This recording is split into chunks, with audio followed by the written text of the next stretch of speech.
Well, from the World Series to the Atlanta Falcons' record-breaking start, here's Fox Sports 1670's Bill Shanks and our own Tucker Sargent with this week's Rant and Rave.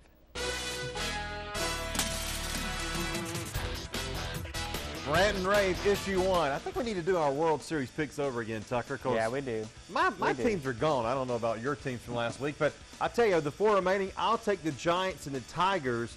I think the Giants have a better team than the Cardinals, and without Derek Jeter, can the Yankees survive?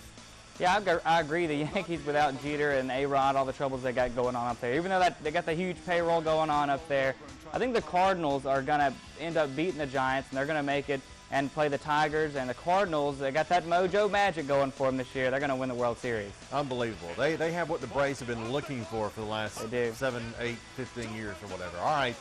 No football now. Are the Falcons the best team in the NFL? They are undefeated at 6-0. They have a bye week this week.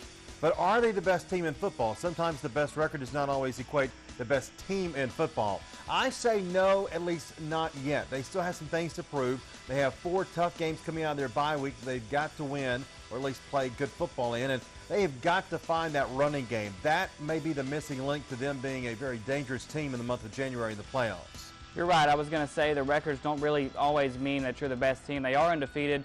The Texans were undefeated going into last week, and they got clobbered by the Packers. Yeah. But, you know, the Falcons find ways to win games, and it doesn't matter, you know, if they win by 1 point, 2 points, whatever. They're undefeated right now. So right now I don't see another team that you could call better than them. Issue 3, a little college football talk now. Florida versus South Carolina. The Gamecocks coming off their tough loss at LSU by 2 points, 23-21. Now they'll have to turn around and go back on the road to Gainesville to play the undefeated Florida Gators, who, of course, are a week away from the big game in Jacksonville. Well, I'm a Georgia fan, so I hope both of these teams tie and just lose and go home or something, but that's not going to happen, evidently. And, you know, I think South Carolina's going to win. I think they're going to turn it around, and they're not going to lose 2 games in a row. And Florida, it's time for them to lose because they were a little shaky against Vandy the other day. They were shaky, but you got to expect that. Coming off a big win over LSU, going up to Nashville, playing that Vandy team who gets after it. You know, they may not have the best record, but they do get after it.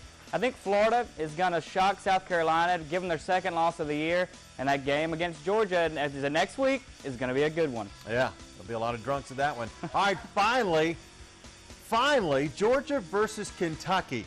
Now, let me say this. Georgia's had an off week. They've got to recover from what happened in Columbia last week. And if they lose this game, and they always had trouble up there in Kentucky, if they lose, Mark Richt's got to resign on Sunday afternoon. I think he's got to resign at midnight Saturday night if they lose to this team. This Kentucky team is god-awful this year. Georgia's not going to have a problem with them. Hopefully, they go up there and they take care of business. Georgia wins by at least 2 touchdowns, hopefully. I think if Georgia's trailing in the game, Mark Richt ought to resign, but that's another story. You're right. All right, we'll see you for high school football on Friday for the End Zone, brought to you by Safe Auto.